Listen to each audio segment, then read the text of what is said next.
สวัสดีค่ะขอต้อนรับทุกท่านนะคะเข้าสู่รายการ Prima Talk นะคะและสำหรับประเด็นในวันนี้นะคะเราจะพูดคุยกันในส่วนของเทรนด์ทางด้านของการดูแลสุขภาพค่ะซึ่งเทรนด์ด้านของการฟื้นฟูสุขภาพนะคะต้องบอกว่ามาแรงมากๆในปัจจุบันซึ่งนับว่าเป็นศาสตร์การรักษาแขนงใหม่นะคะที่ตอนนี้นะคะหลายๆคนนะคะให้ความสนใจแล้วเราก็จะร่วมพูดคุยกันซึ่งการฟื้นฟูนะคะในส่วนของสภาวะเสื่อมในปัจจุบันก็สามารถดูแล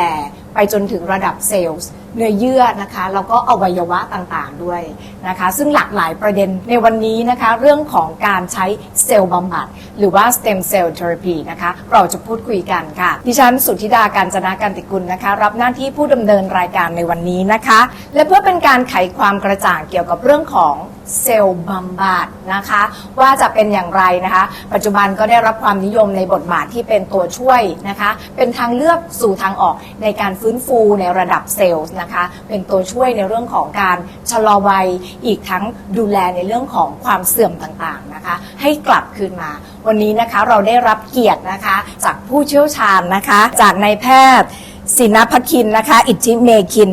Medical Director Caramel Wellness Lounge สวัสดีค่ะสวัสดีครับสวัสดีครับดิฉันขอเรียกคุณหมอว่าคุณหมอตั้มนะคะหลากหลายประเด็นเนอะที่คนสงสัยนะคะเกี่ยวกับเรื่องของเซลล์บำบัดนะคะว่าเซลล์เนี่ยมันสามารถซ่อมเซลล์ได้จริงไหมนะคะตรงนี้สามารถเป็นทางออกสำหรับผู้ที่มีปัญหาหรือว่าต้องการฟื้นฟูสุขภาพรวมไปถึงการชะลอวัยได้จริงหรือเปล่าซึ่งวันนี้คุณหมอจะอยู่กับเราแล้วก็ช่วยไขความกระจ่างทั้งหมดในวันนี้นะคะมาเริ่มกันที่คำถามแรกเลยดีกว่าค่ะว่าด้วยเรื่องของเซลล์จริงๆแล้วเซลล์คืออะไรคะคุณหมอเซลล์เนี่ยก็คือมันเป็นหน่วยที่เล็กที่สุดในร่างกายคนครับการที่มีเซลล์หลายๆเซลล์มาประกอบกันจะกลายเป็นอวัยวะหลายๆอวัยวะประกอบกันแล้วทำงานร่วมกันถึงประกอบกันมาเป็นคน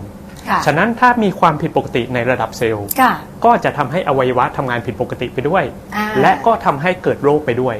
นะครับฉะนั้นเซลล์เนี่ยเป็นส่วนที่สำคัญที่สุดเลยที่เราจะต้องไปบำรุงไปดูแลมันตั้งแต่ระดับเซลล์ปกติในศาสตร์ของการแพทย์เราจะไปเน้นในเรื่องการดูแลเรื่องอวัยวะในเรื่องการดูแลรักษาโรคแต่บางทีเราละเลยกับการที่ดูแลเซลล์ทั้งที่มันเป็นจุดต้นกำเนิดของมันที่จะทำให้เกิดโรคครับค่ะว่าด้วยเรื่องของเซลล์ตัวจิ๋วแต่ก็ไม่ธรรมดาเพราะว่ามีส่วนสำคัญนะคะในร่างกายของเรามากๆเลยนะคะแล้วสเต็มเซลล์ที่เขาบอกว่าปัจจุบันใช้เซลล์ซ่อมเซลล์สเต็มเซลล์ตรงนี้คืออะไรคะคุณหมอโอเคครับอันนี้ต้องแยกก่อนครับว่าสเต็มเซลล์คืออะไรนะครับขั้นแรกเรามีเซลล์ธรรมดาก่อนทีนี้การที่เซลล์ธรรมดาเนี่ยทำงานไปมีอายุไปเซลล์ก็จะแก่แล้วก็จะสิ้นอายุไขของมันร่างกายจะต้องมีการเอาเซลล์อื่นมาสร้างเพื่อจะกลายเป็นเซลล์ใหม่ขึ้นมานะครับซึ่งเซลล์ที่ช่วยในการสร้างขึ้นมาใหม่เนี่ยเขาเรียกสเต็มเซลล์สเต็มเซลล์จริงๆถ้าจะเจอเยอะเนี่ยเราจะนึกภาพตั้งแต่ตอนที่ไข่กับอสุจิปฏิสนธิกันจะกลายเป็นเซลล์แรกก่อนเซลล์แรกเนี่ยจะมีความสามารถมากมายสุดท้ายจะมีการแบ่งตัวและมีการเปลี่ยนแปลงไปเป็นอวัยวะต่างๆจนเกิดออกมาเป็นเด็กได้นะครับเซลล์ที่มีการแบ่งตัวเยอะๆแล้วสามารถแปลงร่างไปเป็นเซลล์ต่างๆได้เนี่ยตรงนี้เราเรียกสเต็มเซลล์หรือว่าเซลล์ต้นกำเนิดนั่นเองครับซึ่งตัวนี้จริงๆเราจะมีเยอะในช่วงอายุในช่วงวัยเด็กพอเริ่มมีสเต็มเซลล์เนี่ยเริ่มมีการเปลี่ยนแปลงไปเป็นอวัยวะต่างๆมันจะเปลี่ยนแปลงตัวเองอย่างไปเป็นตับก็จะกลายเป็นเซลล์ตับไประบบประสาทก็เป็นเซลล์ระบบประสาทในช่วงนี้มันจะมีการวิ่งของสเต็มเซลล์ที่เป็นสเต็มเซลล์อ่อนๆเนี่ยวิ่งไปด้วยฉะนั้นแปลว่าเมื่อเราโตขึ้นเซลล์ตับเซลล์ระบบประสาทที่ต้องการซ่อมแซมเราก็ยังมีสเต็มเซลล์ที่จะไปช่วยซ่อมแซมอยู่แต่ปริมาณจะลดลงเรื่อยๆตามอายุเพราะมันมีการใช้ไปเรื่อยๆนะครับฉะนั้นสเต็มเซลล์เนี่ยถามว่ามีไหมในคนอายุเยอะในคนโตเต็มวัยมีแต่ปริมาณจะน้อยลงเรื่อยๆจะไม่เหมือนในเด็กครับโอ้พูดถึงปริมาณที่ลดลงตามช่วงอายุแล้วช่วงอายุไหนที่เริ่มจะต้องดูแลตัวเองแล้วคะคุณหมอทั้งนี้ทั้งนั้นถามว่าช่วงอายุไหนควรต้องดูแลตัวเองใช่ค่ะตามหลักปกติทางด้านเวชศาสตร์ชะลอวัยเราจะดูแลตัวเองไม่ให้ป่วยก่อนที่จะเป็นโรคเราจะไม่รอให้จนป่วยเราซ่อมทีนี้ถามว่าแต่ละคนเนี่ยมีการใช้ชีวิตที่ไม่เหมือนกันใช้ไม่เท่ากันมีความเสื่อมของร่างกายที่ไม่เท่ากันมีการใช้งานร่างกาย overuse ไม่เหมือนกันทำงานเยอะ สูบบุหรี่ นอนหลับพักผ่อนไม่พอ กินเหล้า เครียด เครียด ค่ะ ทุกอย่างรวมถึงกรรมพันธุ์ ค่ะ ทำให้ปัจจัยในความเสื่อมของแต่ละคนอะมันไม่เท่ากัน ค่ะ ฉะนั้นแปลว่าเราไม่สามารถที่จะคัดพอยต์ได้เลยว่าอายุ 40 นะ ค่ะ ต้องเริ่มแล้วนะ ค่ะ หรือ 35 ต้องเริ่มแล้วนะ ค่ะ อันนี้พูดยากครับ ค่ะ ฉะนั้นจริงๆ คือส่วนใหญ่ก็คือเราเริ่มที่จะมีการบำรุงเนี่ย ค่ะ เริ่มตั้งแต่ช่วงประมาณ 30 เป็นต้นไป ค่ะ เราเริ่มประมาณการแล้วว่า ค่ะ เราอาจจะเริ่มมีความเสื่อม เราก็จะเริ่มบำรุงตรงนี้ไปเลยครับ ค่ะ ซึ่งแน่นอนนะคะว่าแต่ละคนเนอะเราก็มาด้วยเซลล์แล้วก็สเต็มเซลล์ที่ไม่เหมือนกัน ครับ ทั้งนี้ในส่วนของอายุก็เป็นส่วนหนึ่งขนาดเดียวกันนะคะลักษณะการใช้ชีวิตก็เป็นอีกส่วนหนึ่งนะคะ แสดงว่าอย่างนี้เท่ากับว่าจริงๆแล้วร่างกายของเราทุกคนมีสเต็มเซลล์โดยธรรมชาติ ใช่ครับ แล้วตรงนี้เราสามารถที่จะเหมือนกับว่าบำรุงหรือว่าเพิ่มเติมสเต็มเซลล์เหล่านี้โดยธรรมชาติด้วยตัวเองเนี่ยทำได้ไหมคะคุณหมอ โอเคครับ เรื่องการบำรุงสเต็มเซลล์ที่มันมีแทรกอยู่ในร่างกายอยู่แล้ว ค่ะ เนี่ย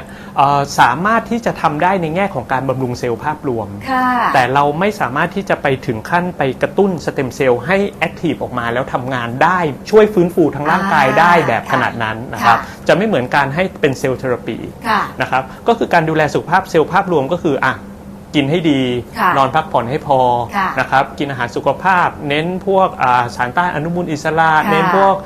โคเอนไซ ค่ะ ม์คิวเทนเน้นอะไรพวกนี้น้ำมัน ค่ะ ตับปลาพวกนี้จะเป็นตัวช่วยบำรุง ค่ะ นะครับแต่ถามว่าจะสามารถที่จะกระตุ้นให้สเต็มเซลล์แสดงพลานุภาพออกมาได้ ค่ะ เหมือนกับว่าสามารถไปซ่อมแซมโรคไปเปลี่ยนแปลงเซลล์ใหม่ขนาดนั้นได้ไหมอาจจะไม่ถึงขนาดนั้น โอ้อันนี้น่าคิดเนาะ ใช่ครับ สำหรับมนุษย์เราในปัจจุบันนะคะโดยเฉพาะอย่างยิ่งคนทำงานนะคะคนสูงวัยเนาะเราก็เริ่มมีภาวะที่เริ่มมีความเครียด นอนไม่หลับมีการวิตกกังวลนะคะธุรกิจหรือว่ากิจการที่ทำการงานก็ซับซ้อนเนอะซึ่งตอนนี้ยากที่จะคอนโทรลตัวเองในเรื่องของการดูแลตัวเองรวมไปถึงการควบคุมเนาะในเรื่องของสุขภาพต่างๆ ที่เราจะดูแม้กระทั่งอาหารนะบางทีเราก็เน้นอะไรที่ทานง่ายทานสะดวกไว้ก่อนมากกว่าที่เราจะมาดูว่ามันครบตามปริมาณไหมอีกทั้งกลุ่มวิตามินหรืออาหารเสริมบางทีเนี่ยคนทั่วไปก็ยังไม่รู้ว่าฉันจะดูแลตัวเองอย่างไร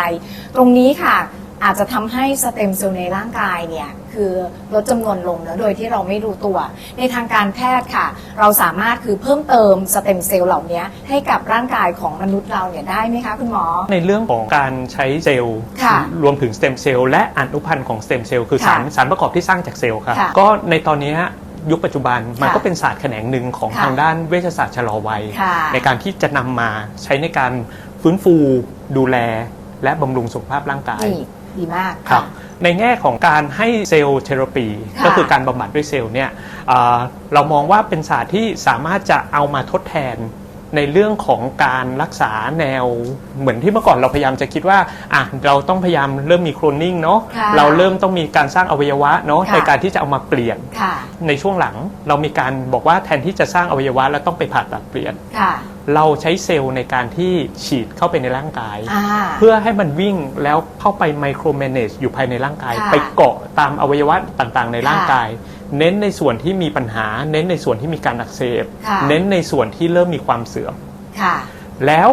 พอไปเกาะปุ๊บสเต็มเซลล์เนี่ยจะไปแปลงตัวเองให้กลายเป็นเซลล์ของอวัยวะนั้นๆ ตรงที่มันเกาะ ค่ะ ด้วยสิ่งแวดล้อมของตรงนั้นมันจะไปบอกว่าสเต็มเซลล์นี้คุณจะต้องเปลี่ยนแปลงไปเป็นเซลล์กล้ามเนื้อหัวใจนะ ค่ะ เซลล์นี้จะต้องเปลี่ยนไปเป็นเซลล์ประสาทนะ ค่ะ นะครับมันจะเลือกของมันไปเอง และเวลาฉีดเข้าไปทางร่างกายมันจะแพร่ไปทางร่างกายจริง แต่มันจะไปเน้นบริเวณที่มีปัญหาหนักๆที่สุด จุดที่ ก่อ เขา น ต้องไปซ่อม จุดที่ต้องซ่อม ค่ะ จุดที่มีปัญหาผิดปกติ จุดที่มีการแบ่งเซลล์ผิดปกติ ค่ะ จุดที่เป็นเซลล์ตาย ค่ะ นะครับมันจะไปตรงนี้ก่อนเพื่อไปแก้ไขตรงนี้ อันนี้เป็นธรรมชาติของสเต็มเซลล์เลย โอเค อย่างนี้เราสามารถพูดได้เลยไหมคะคุณหมอว่า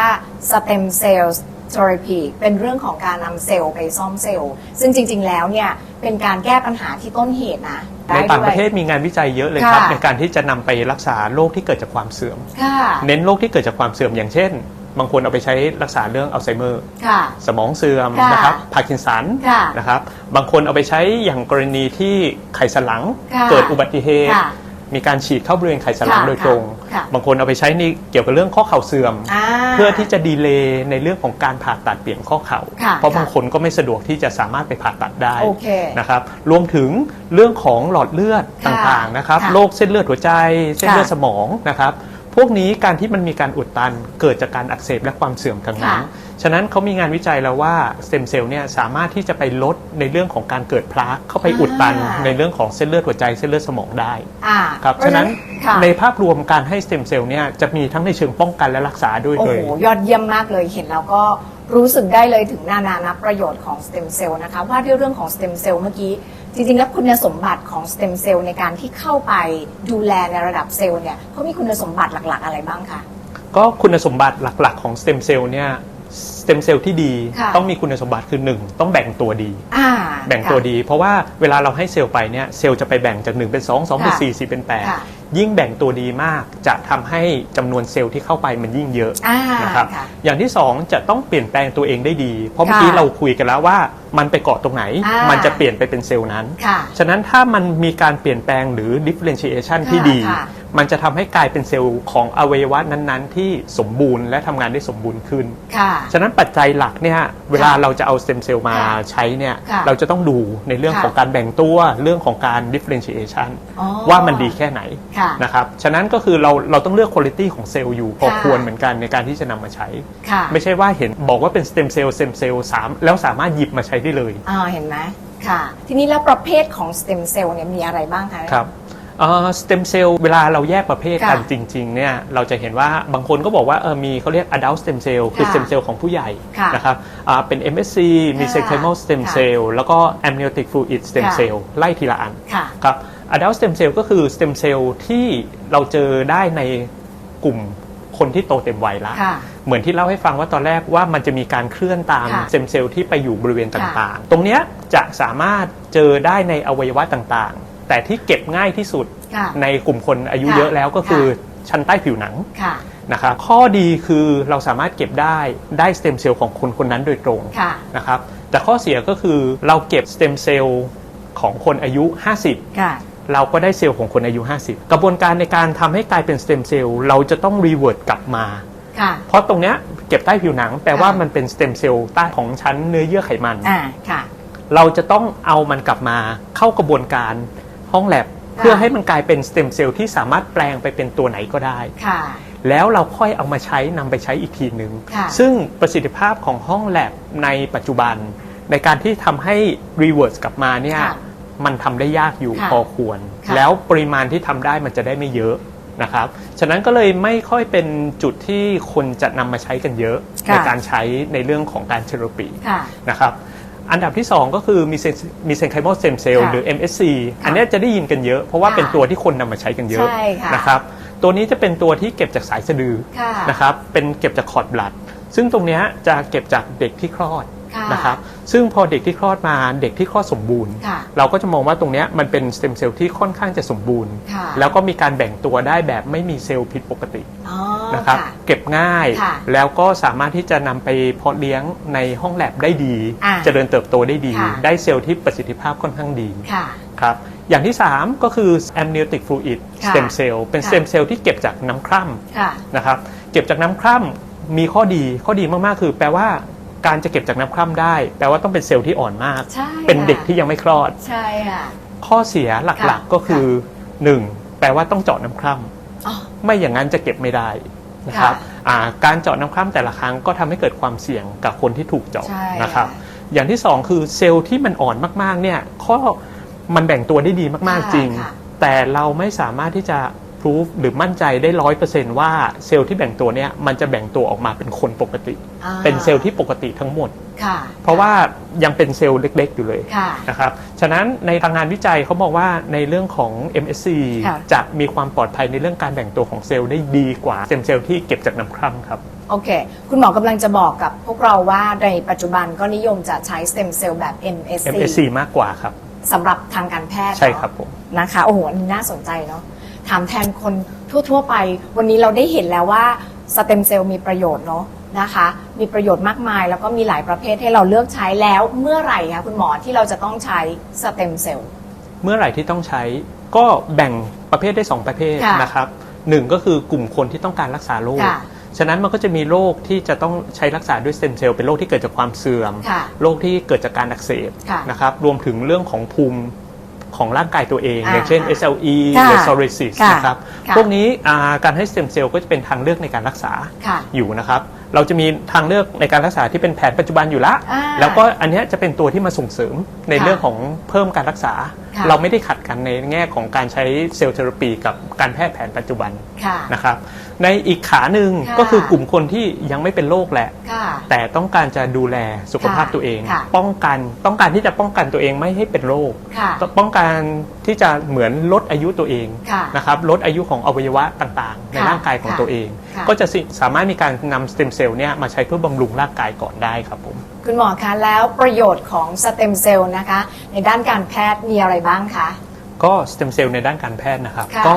มีทั้งในเรื่องของการแก้ไข ค่ะ นะครับดูแลปรับปรุงดูแลสุขภาพ ค่ะ นะครับรวม ค่ะ ถึงรักษาโรคนะครับห ค่ะ ลายๆอย่าง ค่ะ เน้นโรคที่เกิดจากความเสื่อมเป็นหลัก ค่ะ นะครับ ค่ะ โรคที่เกิดจากการอักเสบนะครับ ค่ะ รวมถึงยังสามารถที่จะมีการนำสเต็มเซลล์เนี่ยมาใช้ในเรื่องของการดูแลเรื่องความสวยความงามได้อีกด้วย ได้ด้วยเหรอคะ ได้ด้วยเลยครับเดี๋ยวนี้ ค่ะ มีการที่จะนำมาเป็นฉีดบริเวณใบหน้า เพื่อที่จะทำให้ทดแทนบริเวณเซลล์ผิวหนังของใบหน้า โอ้ ให้เหมือนกับว่ามีความฟื้นฟูเหมือนเป็นเซลล์อายุน้อยๆ ค่ะ อยู่บนใบหน้าเรานะครับ อ๋อ ซึ่งจะ ค่ะ ทำให้หน้าเราจะดูฟูขึ้น ดู ค่ะ กระจ่างใสเป็นธรรมชาติ แบบไม่ใช่ว่าต้องไปโดนเลเซอร์ ต้องไปโดนอะไรอย่างนั้นมา ก็ไรซึ่งการบาดเจ็บ ใช่ ของใบหน้าของเรา รวมถึง ถูกไคะ ทำให้พวกรอยแผลเป็น ค่ะ พวกร่องรอยต่างๆ พวกเนี้ย ค่ะ มันน้อยลง เพราะมัน ค่ะ มีการฟื้นฟู ค่ะ แผลเป็นทั้งหลายมันเกิดจากเซลล์ที่ตาย ค่ะ เราไปใช้เซลล์ไปเพื่อไปแก้เซลล์ที่ตาย ค่ะ ฉะนั้นตรงเนี้ยจะทำให้มันสมูทขึ้น แล้วก็ ค่ะ ดูเป็นธรรมชาติมากขึ้นครับ เรียกได้ว่าย้อนวัย ย้อ ได้ น แบ วั บ ย ธรรมชาติ ย้อนผิวหน้าเลยครับ โอ้โห ย้อนผิวหน้าดีใจมากค่ะที่มีการรักษาแบบนี้เกิดขึ้นนะคะ ครับ น่าสนใจมากๆเลยค่ะคุณหมอ ทีนี้ขอสอบถามแล้วคุณหมอ เมื่อกี้คุณหมอบอกว่าประเภทของสเต็มเซลล์ก็มีหลากหลายเนาะนะคะ แล้วการเลือกใช้สเต็มเซลล์ซึ่งจริงๆต้องบอกว่าเทรนด์ของสเต็มเซลล์เนี่ยเราเริ่มเห็น ไม่ว่าจะเป็นการโฆษณาประชาสัมพันธ์ที่เกิดขึ้นต่างๆ แล้วเราจะมีวิธีการในการเลือกสเต็มเซลล์นะคะ จะมีวิธีการหรือว่ามาตรฐานใดเพื่อให้เหมาะสมกับเราคะคุณหมอ ก็สเต็มเซลล์เนี่ยนะครับหลักๆ คือเรารู้อยู่แล้วว่าเป็นการนำเซลล์มาใช้ ค่ะ นะครับแปลว่าขั้นแรกเนี่ยเราจะต้องเลือกเซลล์ที่ดี เซลล์ต้องดี เซลล์ต้องดี อืม มีมาตรฐาน มาตรฐานโอ้ นะครับ มาตรฐานนี้สำคัญ มาตรฐานสำคัญปลอดภัย ค่ะ และนำมาใช้อย่างถูกต้อง ค่ะ ต้องมี 4 อย่างนะครับ ค่ะ เซลล์ที่ดีก็คือเราต้องเลือกเซลล์ที่มีการแบ่งตัวที่ดี มี ค่ะ แอคทิวิตี้ที่ดี ค่ะ นะครับมาจากแหล่งที่ดี ค่ะ นะครับแล้วก็มีมาตรฐาน ค่ะ มาตรฐานเราจะต้องดูว่ามาตรฐานเนี้ยเราจะต้องออกมามีเป็นลักษณะของใบรับรอง ค่ะ เขาเรียกใบ Certificate of Analysis หรือใบ อ๋อ COA ค่ะ นะครับสเต็มเซลล์ที่ดีจะต้องมีใบนี้แนบ ค่ะ มาด้วยทุกครั้ง เพื่อ ค่ะ ที่จะเช็คว่าสเต็มเซลล์ณครั้งเนี้ย ค่ะ เป็นยังไงบ้าง มีรายละเอียดยังไงบ้าง อ่า จำนวนเท่าไหร่ แบ่งตัวเท่าไหร่ มีเซลล์ผิดปกติแค่ไหน ก็จะมีคุณลักษณะ มีลักษณะ ของ มา เซลล์ล็อตนั้นๆออกมาร วมถึงตรวจสอบเรื่องการติดเชื้อ เรื่องของการปนเปื้อน ค่ะ เรื่องของโรคที่อาจจะตามมาได้ พวกเนี้ย ค่ะ จะมีการสกรีนไปให้หมดเลยครับ ค่ะ ว่ามันมีอะไรบ้าง ค่ะ นะครับเซลล์ที่ดีต้องมี Certificate ค่ะ นะครับปลอดภัยพอมี Certificate แล้ว เราต้องมาดูว่าสถานที่ที่จะให้พื้นที่ที่จะให้และเซอร์วิสที่จะให้เนี่ย ค่ะ จะต้องดูแลเรื่องความปลอดภัย ดู ค่ะ เรื่องของการแพ้ดูเรื่องของในเรื่องของการต่อต้านของเซลล์นะครับที่อาจจะมีได้แม้มันจะน้อยก็ตาม ค่ะ นะครับต้องอยู่ในสถานพยาบาลที่ได้ ค่ะ มาตรฐาน ค่ะ นะครับกับทีมงานที่ professional ว่า ค่ะ อย่างนั้นดีกว่า ค่ะ มันถึงจะปลอดภัย ค่ะ ทีนี้ก็คือ 4 ก็คือวิธีการนำไปใช้ ค่ะ อันเนี้ยต้องให้ผู้เชี่ยวชาญเป็นคนดู ค่ะ ไม่ใช่ว่ามาถึงอยากได้สเต็มเซลล์มาสิเราเอาสเต็มเซลล์ให้เลย อ่า เราจะต้องมีการเลือกอีกว่าเราจะออกแบบ ค่ะ เรื่องของการให้สเต็มเซลล์ ค่ะ อย่างไรที่จะได้ประโยชน์สูงสุดกับคนที่ได้รับ เห็นไหมอันนี้ต้องใช้ผู้เชี่ยวชาญ ใช่ เนอะ ครับอาจจะมีการให้สเต็มเซลล์1รอบก่อน ค่ะ นะครับและหลังจากนั้นเราอาจจะมีการดูว่าการรักษาด้วยเซลล์เทอราปีแบบไหน ที่จะทำให้สเต็มเซลล์เนี่ยสามารถอยู่กับเราสำแดงประสิทธิภาพของสเต็มเซลล์ได้เต็มที่มากขึ้น ค่ะ อาจจะมีการให้อาหารของเซลล์ มีการ ค่ะ ให้ลักษณะของเอ็กโซโซมมีการให้ลักษณะของเซลล์เทอราปีอ ค่ะ ื่น ค่ะ ๆ ที่ช่วยให้สเต็มเซลล์เนี่ยสามารถทำงานได้ดีขึ้นได้ครับ โอ้เรียกได้ว่าเป็นการวางแผนการรักษา ไม่ใช่ว่าดิฉันเดินมาบอกคุณหมอว่าดิฉันอยากฉีดสเต็มเซลล์ค่ะ ครับ อยากชะลอวัยให้กับผิว อันนี้เดินมาแล้วจะฉีดเลยไม่ได้นะคะ ต้องปรึกษากับผู้เชี่ยวชาญคุณหมอต้อง empathize คนไข้ก่อนถูกไหมคะ ใช่ครับ แล้วก็วางแผนออกแบบในเรื่องของการรักษา ใช่ครับ ขณะเดียวกันต้องเลือกสเต็มเซลล์ที่ดี ใช่ครับ มีมาตรฐานแล้วก็ที่สำคัญจะต้องปลอดภัย ใช่ครับ แต่เมื่อกี้ที่เราฟังแล้วประเภทของสเต็มเซลล์ก็มีหลากหลายแล้วในปัจจุบันก็มีการใช้คือเป็นเซลล์จากของคนอื่นใช่ไหมคะ ครับ มาฉีดให้กับร่างกายของเราอันนี้ทำได้ไหมคะคุณหมอ ก็ตามหลักเลยนะ ค่ะ ดีที่สุดคือใช้เซลล์ของตัวเอง ค่ะ ในการที่เอามา ค่ะ ข้อเสียก็คือปกติคนที่จะเริ่มใช้เซลล์อะก็จะเป็นคนที่เริ่มอายุเยอะละ ใช่ ก็อย่างที่ ค่ะ เล่าให้ฟังว่ามันจะมีการจัดเก็บที่ยาก ค่ะ อย่างเก็บจากสเต็มเซลล์ตรงไขมัน ค่ะ แปลว่าต้องทำการดูดไขมัน ค่ะ ก็จะเหมือนมีการผ่าตัดนะครับ ค่ะ ย่อย ค่ะ ๆ ดูดมาเสร็จต้องมานั่งดูว่าเราสามารถที่จะ reverse เซลล์ให้กลับมาคุณภาพดีไหม เพียงพอที่จะนำไปใช้ไหม ค่ะ และปริมาณพอที่จะนำไปใช้ไหม ค่ะ ซึ่งค่อนข้างยาก ค่ะ นะครับ ฉะนั้นก็คือในตอนนี้เขาเลยมีการนำใช้เซลล์ ค่ะ จากบุคคลอื่นเหมือนกัน ค่ะ ที่นำมาใช้ ค่ะ เพียงแต่ว่าเวลาเราจะนำเซลล์จากบุคคลอื่นมาใช้เนี่ยเราจะต้องดูเรื่องความปลอดภัย ค่ะ เยอะทีเดียว ค่ะ กับจะต้องเลือกว่าใครสามารถให้ใครได้ ค่ะ นะครับไม่ใช่ว่าเราจะไปเอาของใครเอาเด็กของใครคนไหนมา เอาไม่ได้ ก็ นะ ไม่ คุณหม ได้ อจะต้อง จะต้องมีการเลือกมา วิ เรียบ ค ร้อย มีกาเลือก แล้ว ด้วย นะครับ ค่ะ เพื่อจะหาลดโอกาสที่จะเกิดการแพ้ ค่ะ นะครับลดโอกาสที่จะเกิดการต่อต้าน ค่ะ นะครับของเซลล์ให้ได้ ค่ะ มากที่สุด ค่ะ ในเมื่อนวัตกรรมเมื่อสัก10 ปีที่แล้ว ค่ะ อาจจะเจอว่าเขาบอกว่าไม่สามารถที่จะให้เซลล์คนอื่นได้ อ่ เพราะว่านวัตกรรมในเรื่องของการจัดการเรื่องห้องแลบเนี่ยปัจจุบันไม่อัปเดตเท่าตอนนี้ ค่ะ นะครับซึ่งตอนนี้มันมีการอัปเดตไปเยอะแล้ว ค่ะ และมีการ ค่ะ เปลี่ยนแปลงไปเยอะแล้ว ค่ะ เลยทำให้มีความปลอดภัยเพียงพอที่จะนำมาใช้ครับ นั่นหมายถึงว่าในปัจจุบันนี้เราก็สามารถที่จะใช้สเต็มเซลล์ของคนอื่นในการบำบัดดูแลตัวเราเองได้ ได้ครับ นะคะไรซึ่งความกังวลเนาะ ใช่ครับผม นะคะโอ้จริงๆ บางทีเรื่องพวกนี้ก็มีความสลักสำคัญ แล้วก็ดีเทลที่ซ่อนอยู่มากมายเลยนะคะคุณหมอ คือจริงๆแล้วเราได้ยินมามากเลยในสมัยก่อนว่า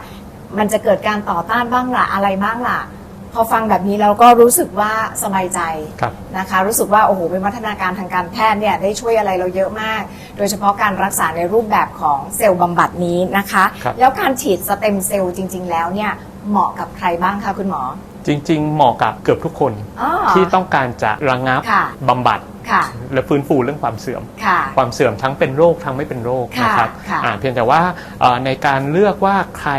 รต้องการที่จะมารับการปรึกษาว่า ค่ะ จำเป็นต้องใช้ไหมเนี่ย ค่ะ ผมแนะนำว่าให้เข้ามาปรึกษาผู้เชี่ยวชาญก่อนดีกว่า ค่ะ นะครับเพราะบางคน ค่ะ อยากได้จริง ค่ะ แต่อาจจะไม่ถึงจำเป็นจะต้องใช้เป็นสเต็มเซลล์ อ๋อคุณหมอก็จะบอกด้วย ก็จะบอกไปเลยว่า ค่ะ อันเนี้ยยังไม่ถึงนะ ค่ะ คุณสามารถใช้เป็นเซลล์เทอราปีแบบอื่นในการที่จะดูแลตรงนี้ได้ อ๋อ นะครับ ค่ะ เราก็สามารถที่จะดูตรงนี้ได้นะครับ ค่ะ ขึ้นอยู่กับว่าเราจะออกแบบยังไง ค่ะ ให้เหมาะสมกับบุคคลในแต่ละบุคคลมากกว่า ค่ะ ครับ ค่ะ ผม ซึ่งเอาง่ายๆนะคะสำหรับบุคคลทั่วๆไปเนอะพออายุเริ่มมากขึ้นนะคะ เราก็จะเริ่มมองหาตัวช่วยทางด้านสุขภาพ ไม่ว่าจะเป็นการป้องกันหรือว่าการบำบัดรักษา ซึ่งสเต็มเซลล์ก็เป็นอีกหนึ่งทางเลือกถูกไหมคะคุณหมอ ใช่ครับ การดูแลสุขภาพของตัวเราเอง แต่ทั้งนี้ทั้งนั้นนะดิฉันคิดว่าเป็นเรื่องสำคัญมากก็คือว่า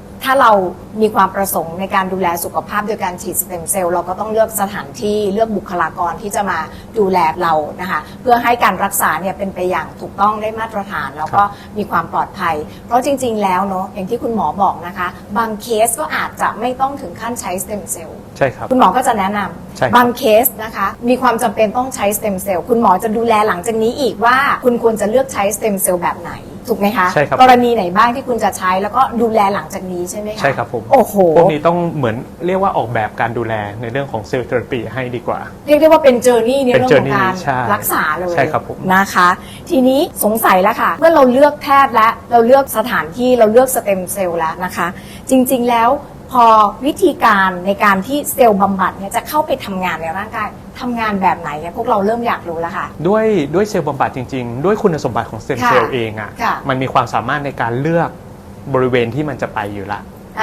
ฉะนั้น ค่ะ ในการที่ให้ทางเส้นเลือดเนี่ย ค่ะ มันจะไปทั้งทั่วทั้งร่างกาย ค่ะ แต่จะไปเน้นในจุดที่มีความผิดปกติเยอะ อ่า สมมุติคนไหนมีเรื่องเข่าเสื่อม ค่ะ มันก็จะไปตามกระแสเลือดไปที่เข่าเยอะ ค่ะ นะครับคนไหนที่มีเรื่องของกล้ามเนื้อหัวใจอักเสบ ค่ะ มันก็จะไปพูอยู่ตรงบริเวณกล้ามเนื้อหัวใจเยอะ ค่ะ ก็ไปลดอาการตรงนั้น ค่ะ นะครับพอไปเสร็จมันก็จะไปแปลงตัวเอง ค่ะ นะครับเปลี่ยนตัวเองให้กลายเป็นเซลล์ของอวัยวะนั้น ค่ะ ๆ ที่มีความสดมีความใหม่ ค่ะ นะครับเพื่อที่จะทำให้มันไปทำงานทดแทนจากอวัยวะเดิมที่เก่าแล้วเนี่ย ค่ะ ให้มันดีขึ้น ค่ะ นะครับภาพรวมของการทำงานโดยสเต็มเซลล์คอนเซ็ปต์เนี่ยจะเป็นแค่นี้เลย ค่ะ แต่ว่ารายละเอียดของมันที่ในการที่จะบอกว่ามันจะไปตรงไหนมันจะเน้นตรงไหนบ้าง เยอะ ค่ะ เป็นพิเศษยังไง อันเนี้ยเป็นความซับซ้อนภายในเซลล์ ค่ะ ที่มันสามารถมีคุณสมบัติของมันเองได้อยู่แล้ว ค่ะ ครับผม แล้วถ้าเป็นการเหมือนกับว่าเรามีปัญหาเฉพาะจุด หรื ครั อบ ว่าอยากจะเน้นเป็นบางส่วนหรือว่าซ่อมเป็นบางส่วนอย่างเงี้ยค่ะคุณหมอสามารถทำได้ไหมคะ สามารถทำได้ครับ คือ ค่ะ ในการซ่อมเฉพาะจุดบางคน ค่ะ บอกว่าฉันมาเรื่องเข่าเสื่อม ค่ะ 100%ต้องการที่จะรักษาเรื่องเข่าเสื่อม ค่ะ มันก็จะมีการฉีดเข้าไปบริเวณข้อเข่าโดยตรง เอาไปรักษาโดยตรง พื่ ได้เหมือนกัน เน้นข้อเข่าโดยตรง ค่ะ หรืออย่างที่เล่าให้ฟังว่าคนไหนที่มีอุบัติเหตุมา ค่ะ ไขสันหลังขาดหรือไขสันหลังมีปัญหา ค่ะ เป็นอัมพฤกษ์อัมพาตทั้งตัว ค่ะ ก็จะมีการสามารถฉีดเข้าบริเวณที่ไขสันหลังโดยตรงได้เหมือนกัน ค่ะ นะครับ ค่ะ เพื่อจะไปเน้นในเรื่องการรักษาตรงนั้นอ่ะให้ตรงจุด ค่ะ หรืออย่างเมื่อกี้เรื่องความสวยความงาม ค่ะ ไม่อยากได้ส่วนอื่นในร่างกายเลยอยากได้ตรงผิวหน้าเป็นหลัก เราก็ไปฉีดตรงผิวหน้าได้ ค่ะ นะครับแต่ในความเป็นจริงสมมุติเราให้ทั้งตัว ค่ะ เราอยากได้ทั้งตัวด้วย ค่ะ เราอยากได้ผิวหน้าด้วย ค่ะ เราก็อาจจะมีกระบวนการที่ทำให้ผิวหน้ามีการอักเสบแบบเบาๆ เพื่อที่ให้สเต็มเซลล์น่ะมันวิ่งไปหาผิวหน้าได้เยอะ โอ้โห ล่วงหน้า เรีกได้ อย่างนี้ ว่าเป็นเทคนิคเนาะ ใช่ก็เป็นเทคนิคเป็นลักษณะของการออกแบบว่า ค่ะ อ่ะอยากได้ทั้งหน้าอยากได้ทั้งตัว เราจะทำไงที่ให้ไปทั้งตัวแต่ไปที่หน้าเยอะด้วย ค่ะ เราก็สามารถออกแบบตรงนี้ได้ครับ ค่ะ เรียกได้ว่าเป็นทั้งโจทย์ของคนไข้แล้วก็เป็นโจทย์ของทางคุณหมอด้วย ที่จะทำความเข้าใจว่าจริง ๆ แล้วดิฉันเนี่ยมีวัตถุประสงค์ในการใช้สเต็มเซลล์หรือว่าอยากดูแลสุขภาพตรงไหนจุดไหน ใช่ครับ แบบดูแลทางร่างกายของเราก็สามารถทำได้ หรือว่าเฉพาะจุดก็ทำได้ เราก็ต้องมีโจทย์ที่ชัดเจนให้กับทางแพทย์ เพื่อที่แพทย์เนี่ยจะได้วิเคราะห์ แล้วก็วางแผนการรักษาได้อย่างถูกต้องต่อไป ใช่เลยครับ นะคะค่ะ คุณหมอเมื่อกี้เราได้เข้าใจถึงเรื่องของวิธีการทำงานของเซลล์แล้วทีนี้ถ้าดิฉันมีความสนใจเนอะอยากจะทำการรักษาด้วยการใช้เซลล์บำบัดอันนี้ดิฉันต้องเตรียมตัวอย่างไรคะ เต็มตัวขั้นแรกนะครับ ค่ะ ก็คือเนี่ยแหละต้องรู้โจทย์ตัวเองก่อน ค่ะ นะครับว่าต้องการที่จะใช้เพื่ออะไร ค่ะ แค่ไหนนะครับ ค่ะ นัดหมายเข้ามา ค่ะ พูดคุยกับ ค่ะ ผู้เชี่ยวชาญนะครับ เสร็จถ้าตกลงแล้วดูจะต้องเริ่มเข้าสู่ลักษณะของเซลล์บำบัด ค่ะ แล้วก็จะต้องมีการตรวจเลือดก่อน ค่ะ เราจะตรวจหาเรื่องของ tumor marker ค่ะโอ้โห พอตรวจเสร็จ tumor marker negative ค่ะ ทีเนี้ยก็จะเข้ามาเพื่อเตรียมเรื่องของการเตรียมตัวเรื่องการให้สเต็มเซล เตรี ล์ ยมตัวแล้ว นอกนั้นการเตรียมตัวที่เหลือไม่มีอะไรเลยครับ ดูแลสุขภาพให้ดี เตรียมร่างกายเราซึ่งเป็นสิ่งแวดล้อมของเซลล์เนี่ย ค่ะ ให้มันดี ค่ะ ให้เซลล์เข้ามาแล้วอยู่สบายนอนให้พอ ค่ะ นะครับกินให้ดีงดแอลกอฮอล์ ค่ะ นะครับอย่างน้อยบางคนบอกติดเหล้าจริงๆ กินต้องกินตลอดผมขอสักหน่อยหนึ่ง ค่ะ นะครับประมาณ 5-7 วัน ค่ะ นะครับ ค่ะ ตรงนี้เพื่อให้มันดีขึ้น ค่ะ หลังจากนั้นได้ไปก็ทำใจให้สบายครับนอนให้เพียงพอเลย ค่ะ ที่เหลือปล่อยสเต็มเซลล์จัดการตัวเองเลยครับ ค่ะ ระยะเวลาที่เหมาะสมในการเตรียมตัวสำหรับการเข้ารับบำบัดเนี่ยกี่วันคะคุณหมอ ส่วนใหญ่ก็คือจะประมาณ 5-7 วันครับ 5-7 วันพอแล้วเนาะ ที่ให้เตรียมตัวให้ดี ค่ะ นะครับเพียงแต่ว่าถ้าใครสามารถเตรียมตัวได้นานกว่านั้นผมก็ยินดีครับเพราะว่าแปลว่ามันเป็นการดูแลสุขภาพโดยรวมอยู่แล้ว ค่ะ ครับเราไม่ได้ต้องการการดูแลที่มันแปลกอะไรต้องไปล้างลำไส้ต้องไปอะไรอย่างนั้น เราแค่ขอให้กินได้นอนหลับ ค่ะ งดของที่มีปัญหากับร่างกายแค่นั้นเอง ค่ะ หลังจากนั้นเราจะเข้าสู่กระบวนการก็คือใช้สเต็มเซลล์บำบัด ครับ ซึ่งก็ไม่ได้มีอะไรที่ซับซ้อน ไม่ได้ ใช่ห น่ากลัวอะไรเลยครับ เจ็บไหม ไม่เจ็บเลย เห ค มื รั อบ นผ่าตัดไหม เหมือนการให้ยา เท่านั้นนะ เท่านั้นเลยครับ เหมือนการดริปวิตามินอย่างนี้ได้ เหมือน ไหมคะ คล้ายๆการดริปวิตามินครับ คล้ายๆใช่ไหมคะ อาจจะใช้เวลาเยอะกว่าการดริปวิตามินทั่วไปหน่อยนึง ค่ะ เพราะว่าสเต็มเซลล์เราต้องค่อยๆให้ ค่ะ เพราะว่าถ้าเราให้ไปเร็วเนี่ยสเต็มเซลล์มันเหมือนกันเป็นการเราไปเพิ่มเซลล์ในร่างกาย ค่ะ นะครับอาจจะมีอาการเพลียนิดหน่อยหนึ่งได้หลังให้ ซึ่งไม่แปลกใจเหมือนเราไปเพิ่มจำนวนเซลล์ ค่ะ ที่จะมาช่วยดึงอาหารเรา ค่ะ ดึงออกซิเจนของเรา ค่ะ อาจจะมีเพลียในช่วงแรกๆ 2-3 วันแรกได้ ค่ะ นะครับนอกนั้น ค่ะ ไม่มีอะไรเลยครับ แล้ว ใช้ ระ ชีวิ ยะ ต เวลาที่เราทำสเต็มเซลล์บำบัดเนี่ยคือนานแค่ไหนอะ ณวันที่มาให้จริง ค่ะ ๆ อยู่ที่ประมาณ3 ชั่วโมง 3 ชั่วโมง 3 ชั่วโมงรวมอันนี้คือรวมการเตรียมตัวเตรียมเรื่องของการแพ้ รวมหมดแล้ว รวมหมดแล้วครับผมเท่านั้นก็เพียงพอแล้วครับ แล้วก็ร่างกายไม่ได้บอบช้ำอะไรมาก เพียงแค่เหมือนกับเป็นการอาจ ให้ จะเพลีย เจาะ ๆ เลื นิ อด ดนึ อย่าง งนั้น ใช่ใช่ แค่นั้นเองเหรอคะ แค่นั้นเลยครับ แล้วก็3 ชั่วโมง ใช่ครับผม เสร็จแล้ว เสร็จแล้วครับ ที่เหลือก็ไปดูแลตัวเองต่อไปพักผ่อนให้เพียงพอต่อ คือเรียกว่าเป็นทางลัดนะในการ ใช่ ดูแลสุขภาพนะคะ ใช่ครับ แล้ว3 ชั่วโมงเนี้ยเราเริ่มคาดหวังแล้วเนาะเราเตรียมตัวมาตั้งเยอะ แล้วเราก็มีการเข้าสู่กระบวนการแล้วผลลัพธ์ที่เราจะได้หลังจากการทำสเต็มเซลล์เนี่ยจะได้อะไรบ้างคะ ค ขั้นแรกก่อนสเต็มเซลล์หลังได้ไป ค่ะ เราต้องนึกภาพเราให้เซลล์อ่อนไป ค่ะ เราต้องมีเวลาให้มันโต ค่ะ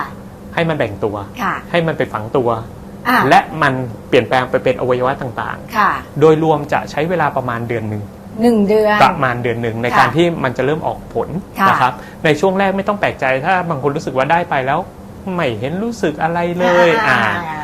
ทั้งนี้ทั้งนั้นคนที่มีปัญหาทางด้านสุขภาพ ค่ะ แบบชัดเจน ค่ะ จะเห็นผลได้ก่อน คนที่มีการอักเสบจะลดเร็วกว่า อ่า ในแง่ถ้าเทียบกับคนที่มาเพื่อบำรุงเฉย ค่ะ ๆนะครับทีนี้บางคนจะรู้สึกไม่เหมือนกัน ค่ะ เพราะว่าบางคนมาด้วยปัญหาหนึ่ง ค่ะ บางคนมาด้วยอีกเรื่องหนึ่งบางคนสมมติข้อเข่าเสื่อมปวดเข่ามา ค่ะ อาจจะรู้สึกว่าเข่าเริ่มปวดน้อยลง ค่ะ เริ่มเดินได้ ค่ะ ในขณะที่อีกบางคนมีปัญหาเรื่องโรคหัวใจ ค่ะ เขาอาจจะไม่รู้สึกอะไรเลย จนกระทั่งว่าณวันหนึ่งทำไมเขาดันเดินได้เยอะกว่าเดิม รู้สึกเหนื่อยน้อยกว่าเดิม ค่ะ มันจะเป็น perception ที่ได้ไม่เหมือนกันในแต่ละคน ค่ะ ฉะนั้นต้องดูครับว่าปัญหาของแต่ละคนคืออะไร ค่ะ และจุดที่เราจะได้คืออะไร ฉะนั้นผมยังไม่กล้าเคลมว่าได้สเต็มเซลล์ไปจะวิ่งได้เหินได้กระโดดได้ขนาดนั้น ค่ะ นะครับ ค่ะ เพราะแต่ละคนมีปัญหาไม่เหมือนกัน ค่ะ แต่มันจะไปแก้จุดที่คุณมีปัญหาก่อน โอเค ก็คือเราใช้เวลาประมาณ1 เดือน เดือน เนอะ ครับ ในการดูแล้วว่าผลลัพธ์หลังจากที่เราทำเนี่ยจะเป็นอย่างไรบ้าง ซึ่งผลลัพธ์ในการฉีดสเต็มเซลล์เข้าไปในแต่ละบุคคลไม่เหมือนกัน ไม่เหมือนกัน นะคะ บางคนอาจจะไม่รู้สึกอะไร ค่ะ แต่รู้ไหมว่ามันไปช่วยในเรื่องของความผิดปกติภายใน ค่ะ อย่างเช่นไม่มีอาการอะไรเลย เป็นคนปกติ ค่ะ มาฟื้นฟูปกติ ค่ะ แต่คุณจะรู้ไหมว่าเส้นเลือดข้างในของคุณเนี่ยเริ่มมีพลาเข้ามาเกาะ อ่า เริ่มมี ค่ะ อันนั้นอันนี้ ค่ะ เซมเซลล์มันจะไปช่วยเคลียร์ตรงนี้ ซึ่งเวลามันเคลียร์ไปเสร็จ เราก็จะไม่ได้รู้สึกว่ามันวูบวาบหรือว่ามันจะรู้สึกอะไรแบบ 100% ขนาดนั้น ค่ะ แต่เพียงแต่ว่าในเรื่องของงานวิจัยเนี่ยมันชี้ชัดเลยว่าให้ไปตรงเนี้ยมันสามารถที่จะไปเคลียร์เรื่องพวกนี้ได้ โอเค หลังจากที่เราได้รับสเต็มเซลล์แล้วเนอะรอผลแล้วหลังจากนั้นนะคะ คุณหมอการดูแลตัวเองหลังจากฉีดสเต็มเซลล์ไปแล้วจะเป็นอย่างไรต่อคะ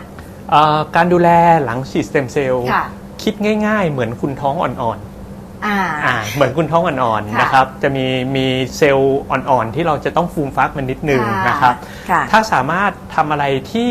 บำรุงเซลล์ได้ ค่ะ นะครับพักผ่อนให้เพียงพอนะครับได้ออกซิเจนที่ดี ค่ะ นะครับได้อาหารที่ดี ค่ะ นะครับงดเรื่องของอะไรก็ตามที่ทำลายเซลล์แอลกอฮอล์บุหรี่ ค่ะ พวกนั้นก็จะทำให้สเต็มเซลล์เนี่ยสามารถเจริญเติบโตได้ดี ค่ะ นะครับจำเป็นจะต้องเว้นนานแค่ไหนหลักๆเลยผมขออย่างน้อยประมาณอาทิตย์หนึ่ง ค่ะ อย่างน้อยให้เซลล์มันเริ่มติดก่อน ค่ะ นะครับหลังจากนั้นถ้าใครสามารถดูแลสุขภาพได้ดีตลอด ค่ะ มันก็ทำให้สเต็มเซลล์เนี่ยมีประสิทธิภาพได้ยาวขึ้น ค่ะ เซลล์ก็จะเสื่อมน้อยลง เพราะว่าสิ่งแวดล้อมในร่างกายเราดี ค่ะ นะครับถ้าเทียบกับคนที่ไม่ได้ดูแลเลย ค่ะ สเต็มเซลล์มันก็ยังออกฤทธิ์มันก็ช่วย ค่ะ แต่ว่าประสิทธิภาพมันก็จะเทียบไม่ได้กับคนที่ดูแลสุขภาพดี ค่ะ ครับผม อันนี้ขอถามเป็นความรู้นิดนึงนะคะ หลังจากที่เรามีการฉีดสเต็มเซลล์ไปแล้วครั้งที่1นะคะ แล้วประสิทธิภาพเนี้ยก็จะมีอยู่ชั่วระยะเวลาหนึ่ง ใช่ครับ ขึ้นอยู่กับการดูแลตัวเอง ใช่ครับ นะคะ เสร็จแล้วการวางแผนการรักษาของคนไข้หลังจากนั้นนะคะเขาจะมีการฉีดสเต็มเซลล์ซ้ำไหมหรือว่าครั้งเดียวพอแล้วprocess ตรงเนี้ยค่ะคุณหมอมันเป็นอย่างไรคะสำหรับการดูแลคน โอ ไข้ เคครับ ค่ะ ในงานวิจัยเขาเน้นว่าปกติสเต็มเซลล์เนี่ยเวลา ค่ะ ฉีดเข้าไป1ครั้งเนี่ย ค่ะ จะได้ผลดีเต็มที่เนี่ยประมาณ1ปีถึง1ปีครึ่ง ยาวนะ ยาวอยู่ครับ ค่ะ ทีนี้1ปีถึง1ปีครึ่งเนี่ยไม่ใช่แปลว่าพ้น1ปีหรือ1ปี ค่ะ ครึ่งปุ๊บทุกอย่าง drop เลยขนาดนั้น ค่ะ ครับขึ้นอยู่กับว่าเราใช้ชีวิตใช้ร่างกายยังไง คนไหนที่บอกว่าดูแลสุขภาพร่างกายดีมาตั้งแต่ต้น อาจจะอยู่ได้ยาวเป็น2 ปี ค่ะ นะครับในขณะเดียวกันคนไหนที่มีปัจจัยสุขภาพที่เป็นโรค ค่ะ นะครับอย่างเป็น SLE เป็น ค่ะ ภูมิคุ้มกันตัวเอง ค่ะ พวกนี้เซลล์มันจะมีการร่างกายจะมีการสร้างตัวที่มาทำลายเซลล์อยู่แล้ว ค่ะ ฉะนั้นในกลุ่มคนพวกนี้อายุของสเต็มเซลล์มันก็จะสั้นกว่า อาจจะต้องมีการให้ที่เร็วขึ้น ค่ะ แต่ถ้าคนปกติทั่วไปเราก็แนะนำว่าประมาณปีถึงปีครึ่งค่อยมาให้ที อ๋อ นึ ก็ ง เป็นระยะเวลา ใช่ ปกติเนาะ ใช่ครับ ค่ะ แต่ถ้าคนไหนเนี่ยที่มีลักษณะของโรคหรือมีความอะไรสักอย่างที่จะทำให้สเต็มเซลล์มันอายุมันน้อยลง ค่ะ เราอาจจะมีการออกแบบในเรื่อง ค่ะ ของการรักษาอย่างอื่นที่ไปช่วย ค่ะ ในเรื่องของเซลล์เทอราปีอื่น ค่ะ ระหว่างปีอาจจะมีการให้อาหารเซลล์ ค่ะ มีการให้เอ็กโซโซมไปลดเรื่องการอักเสบหรือลดตัวที่จะมาต้านเซลล์ ค่ะ นะครับเพื่อที่จะทำให้สเต็มเซลล์เนี่ยคงประสิทธิภาพได้ยาว ค่ะ แล้วก็สามารถใช้งานได้ยาวขึ้น ขอสอบถามแทนคนไข้ค่ะคุณหมอ แล้วเราจะรู้ได้อย่างไรว่าเมื่อไหร่เราจะต้องเติมสเต็มเซลล์ล็อตใหม่แล้ว หรือว่าจะได้รับการรักษาด้วยวิธีการต่างๆ ซึ่งอย่างที่บอกว่าภาวะสเต็มเซลล์ของร่างกายคนพอได้รับไปแล้วแต่ละคนไม่เหมือนกัน ใช่ครับ ณหมอค่ะ ถ้าเป็นคนไหนที่เป็นโรค ค่ะ ก็จะเริ่มรู้สึกเลยว่าโรคเริ่มกลับมา เริ่มมีอาการของโรค ค่ะ กลับมาอีกแล้ว ค่ะ บางคนเริ่มกลับมาเหนื่อยอีกแล้ว อ่า เริ่มทำงานได้ไม่เต็มที่อีกแล้ว ค่ะ หรือบางคนจะรู้สึกว่าเคยข้อเข่าเสื่อม เคยเดินได้หลังได้สเต็มเซลล์เดินได้ดีเลย ตอนหลังมันเริ่มขัดอีกแล้ว ก็คือเจอ เริ่ม ภา ปว วะ ดอีก เสื่ แล้ อ ว ม เริ่มเข่าบวมอีกแล้ว ค่ะ เริ่มกลับมาอีกรอบ อ๋อ หรือคน ค่ะ คนที่ให้เกี่ยวกับเรื่องความจำ ค่ะ หลังให้สเต็มเซลล์ไปความจำดี พอ ค่ะ หลังๆมาเริ่มคุยแล้วความจำแย่ลงอีกแล้ว อ๋อ พวกเนี้ยก็จะเริ่มเป็นสัญญาณแล้วว่าอาจจะต้องมาเติมละ ค่ะ ครับผม ซึ่งระหว่างทางในเรื่องของการรักษาคุณหมอเนี่ยก็คือจะมีการมอนิเตอร์กับคนไข้ถูกไหมคะ ใช่ครับ ว่าเมื่อไหร่นะคะที่คุณควรจะต้องเข้ามาเหมือนกับว่าตรวจสุขภาพแล้วมาเช็คอัพพูดคุยกันนิดนึงว่า ก็ ตอนนี้สุขภาพของคุณเป็นอย่างไร จะเป็นลักษณะของการแนะน ค่ะ ำตั้งแต่ตอนที่ให้สเต็มเซลล์แล้วแหละ ค่ะ เพราะเราจะรู้จุดประสงค์อยู่แล้ว ค่ะ ว่ามาให้เรื่องอะไร ค่ะ แล้วเราจะสามารถที่จะทำนาย ค่ะ คร่าวๆได้ สามารถทำนายได้ ว่า ค่ะ ถ้าเป็นแบบเนี้ยควรจะต้องมีการให้ตัวช่วยตอนไหนนะ ค่ะ ตอนช่วงกี่เดือนนะ อาจจะ ค่ะ ต้องเริ่มดูอาการนิดนึงนะครับ ค่ะ คนไหนจำเป็นจะต้องมีมาเจาะเลือดซ้ำไหมเพื่อจะดูค่าเลือดอะไรบางอย่าง ค่ะ นะครับอันเนี้ยแล้วแต่บุคคลแล้วแต่ภาวะของแต่ละบุคคลที่มาปรึกษาเรื่องการให้ส ค่ะ เต็มเซลล์ครับ โอ้โห วันนี้นะคะต้องบอกว่าครบทุกองศาไขความกระจ่างในเรื่องของเซลล์บำบัดได้อย่างชัดเจน ครอบคลุมแล้วก็คือที่เราเคยกังวลเนาะเราก็อยากจะดูแลผิวหน้าเราอยากดูแลร่างกายทำยังไงร่างกายเราจะไม่บอบช้ำร่างกายเราคือบางคนคืออย่างดิฉันเนี่ยจริงๆก็อาจจะไม่ชอบกินยาเนาะไม่ชอบผ่าตัดมันมีทางเลือกอื่นๆไหมนะคะซึ่งอันนี้ก็ต้องบอกว่าขึ้นอยู่กับการวางแผนการรักษาของทั้งคนไข้แล้วก็แพทย์ที่ดูแลถูกไหมคะ ใช่ครับ ซึ่งการรักษาด้วยสเต็มเซลล์นะคะหรือเรียกว่าเป็นเซลล์เทอราพีนี้นะคะก็เป็นนวัตกรรมเนอะในการรักษานะคะเป็นศาสตร์แขนงใหม่ที่ต้องบอกว่าได้รับความนิยมมากๆนะคะทั้งในเรื่องของการฟื้นฟูบำบัดรักษานะคะแล้วก็เป็นตัวช่วยในเรื่องของการชะลอวัยนะคะวันนี้ต้องขอบพระคุณคุณหมอมากๆเลยนะคะที่ได้ให้ข้อมูลครบถ้วนแล้วก็วันนี้หลายๆคนนะคะที่กำลังมีภาวะทางด้านสุขภาพ ทั้งอยากจะเชิงป้องกัน ทั้งอยากจะรักษานะคะก็ดิฉันคิดว่าอันนี้น่าจะเป็นประโยชน์เนาะในการที่เป็นการตัดสินใจนะคะเพื่อจะดีไซน์นะในเบื้องต้นว่าฉันคิดว่าฉันเนี่ยอยากจะแก้ไขปรับปรุงหรือว่าซ่อมแซมส่วนใดส่วนหนึ่งในร่างกายหรือว่าภายในทั้งหมดนะคะซึ่งวันนี้นะคะการใช้ชีวิตที่ดีมีความสุขมีสุขภาพที่ดีเราสามารถออกแบบได้นะคะวันนี้ต้องขอบพระคุณคุณหมอมากๆขอบพระคุณอีกครั้งนะคะ ขอบคุณครับ สำหรับความรู้มากมายในวัน ยินดี นี้ ครับ นะคะแล้วก็หวังว่านะคะทุกคนนะคะจะได้รับประโยชน์นะคะสามารถที่จะมีชีวิตที่ดีมีสุขภาพแข็งแรง แล้วก็ออกไปใช้ชีวิตกัน วันนี้ขอบคุณสำหรับการรับชมพรีมาขอให้ทุกคนมีสุขภาพที่ดีขอลาไปก่อนนะคะ สวัสดีค่ะ สวัสดีครับ